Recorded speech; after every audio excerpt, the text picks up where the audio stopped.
Alright, what's up guys? Welcome back to the second match here with Blue-Green Infect. We lost the die roll, but let's take a look at our opener here. We have a Noble Hierarch, we have protection spells, and we have 2 Infect creatures. So I think this is a hard keep. Hard to say no to a hand like this. We're a bit resilient to something like a Thoughtseize here, which is always good.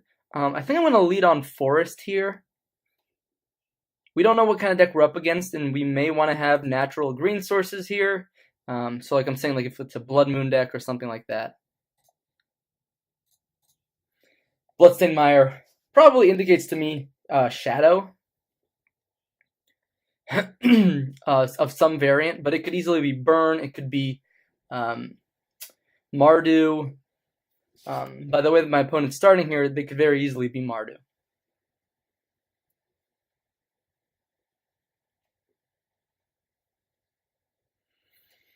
So maybe they have a Lightning Bolt to blow up my Noble Hierarch. Maybe they have a Faithless Looting. This could also be like Grishelbrand of some sort. In which case I really wanted to get Glistener Elf out as fast as possible. Faithless Looting though, again, could be anything.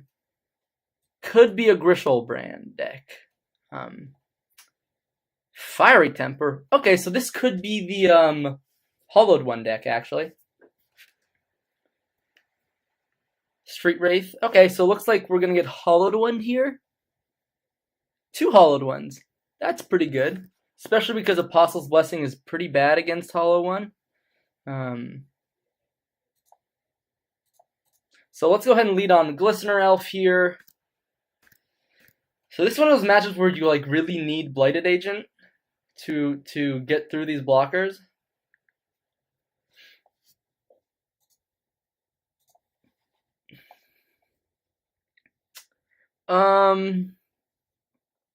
Our life total is probably going to matter here, but I'd rather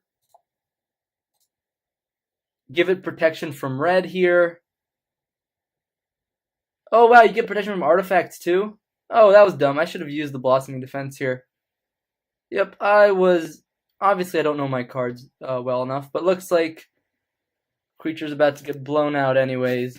And we're about to get smacked for 8 here. It's not very good. So right now we need to draw some good stuff. Our opponent has a good mix of both threats and disruption. Might have Old Croza, huh? Okay.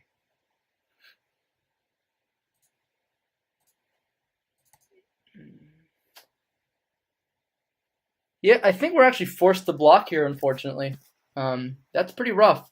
We can't actually during your main phase. Yeah, we can't profitably block these Hollowed Ones. So I think we're in a pretty so using that Apostle's Blessing was actually pretty bad for us. Because if my opponent attacks for lethal here, and then we could actually Apostle's Blessing protection from artifacts, then we could actually potentially swing back lethal on the next turn. Looks like my opponent's just going to go for it. And looks like we have to block here. No use in protecting it with any pump spell.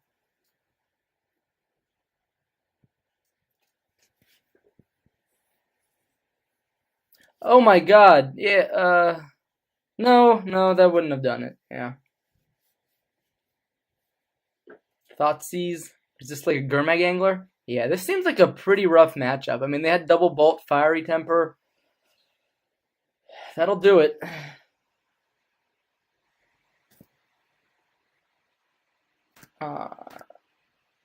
That's a Blighted Agent. A bit too late for us here. Let's wrap it up and go to game 2. All right, let's take a look at our sideboard here. We could, all right, so I like the Viridian Corruptor, obviously, to hit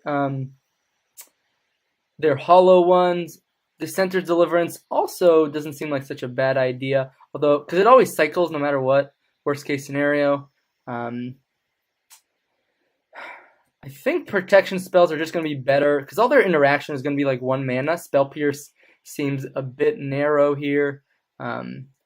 We could go mid-rangey with Nissa, and we could also get the Shaper Sanctuaries in here.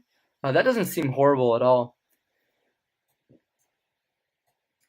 And Dispel doesn't seem too bad either. 1, 2, 3, 4, 5, 6, 7, 8, 9.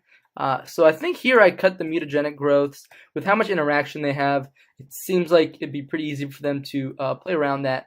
Might of Old Crosa and Groundswell can probably be cut, and we can bring in the Corruptor, the Shaper Sanctuaries, the Nissa, and maybe one Dispel and one Dissenter's Deliverance. Because 2 seems like a bit much, but 1 seems just fine. And then 1 Dispel as well as kind of a gotcha effect. But I think slowing down here in game 2 could be the way to go. So less explosive pump spells, more mid-rangey type game. So no lands there, we can't keep. No lands here either, so I'm going to go ahead and mulligans once more. I mean, it's a hand. We actually play more lands than most Infect builds. We play 21 lands, one of which is a Dryad Arbor, of course, but yeah, these are some rough mulligans. Obviously, we want to find an Infect creature ASAP. The chances of our opponent having like a Lightning Bolt or a Fatal Push are pretty high, so I think the odds of winning this game on a multi-5 are pretty low. That second hand might have been keepable if we get a land on top, but like turn 1, no land it feels like bad news against. Yeah. All right, no Lightning Bolt, so that's a good sign already. I think here we'll just pass the turn. So we have mana, which means we have live draws, which is always good. Obviously, drawing our 2 basic forests is pretty odd, meaning we don't have access to blue mana if our Noble Hierarch gets blown up here. So here's hoping my opponent doesn't have a great start. Cathartic Reunion, maybe.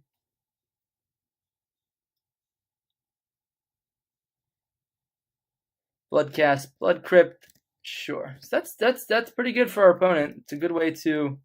I guess I could have actually attacked with Noble Hierarch, maybe. There's got to be some world where I attack with Noble Hierarch.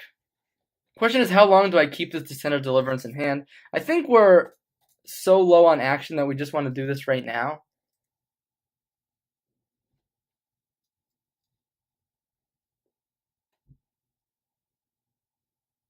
Blossoming Defense. I mean, it'd be nice if we drew an Infect creature, right? But as it stands, probably just get in there for 1 damage. We can't block the Flameblade Adept anyways.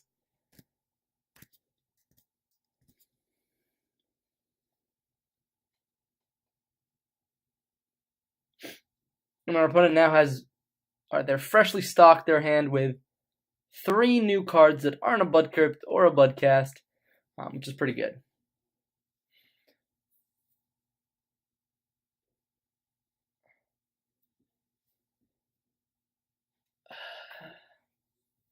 I could protect it. Seems like a losing proposition though, so I'm just gonna let it go. I'd like to keep these protection spells for when I actually get an Infect creature. If our opponent's just hitting us for 1 here, I think we're in a pretty good spot. Well, if they go like, let's see, they crack their fetch, they have 5 cards in the graveyard. All right, let's save some life here and just get our breeding pool. Alternatively, we could get Dryad Arbor, go for like the normal kill.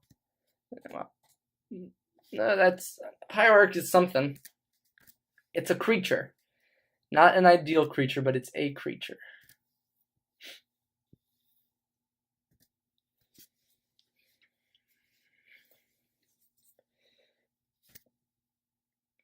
So if my opponent has like all lands in hand, we might be in a good spot, but this seems like a pretty bad spot for us. No Infect creature, multi-5, facing down a lot of pressure here. We're not blocking.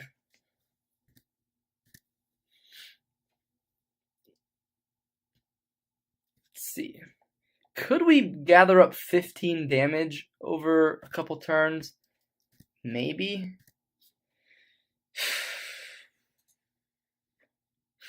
So if we go Might of Old Croza on Noble Hierarch, it would deal 5 damage this turn. Yeah, I think at this point, with the kind of pressure that we're under, I'm just gonna go for the aggressive plan here.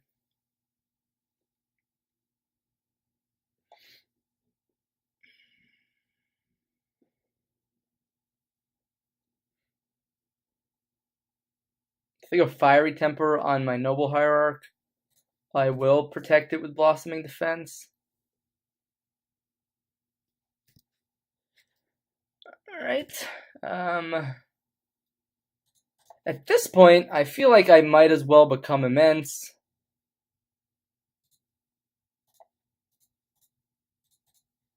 One, two, three, four.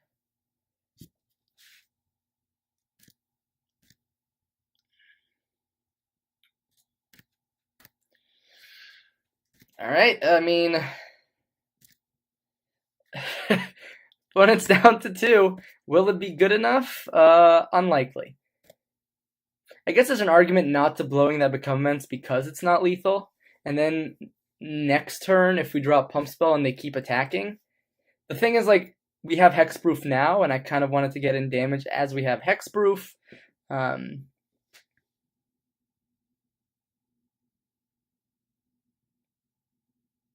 Lightning Axe, wow.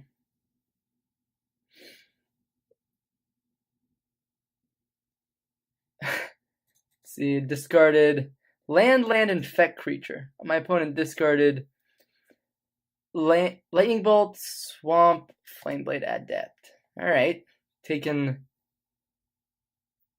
7 here. That gets me a Dryad Arbor to block, I guess.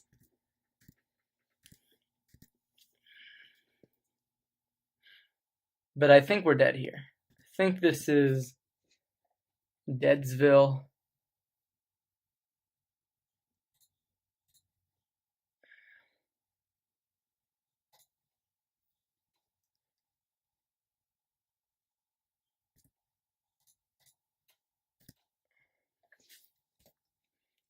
Go to 2. Yeah, given our mulligan, I'm not sure we could have ever come out of this safely. If we had just taken the damage, but then we couldn't have fetched Dryad Arbor. Yeah. That's game. GG, well played, Hollowed One. Yep, our opponent got us. Thanks for watching that round, guys, and I'll see you for the next round here with Blue-Green Infect. As you saw, a combination of threat plus removal is a pretty good way to interact with Infect.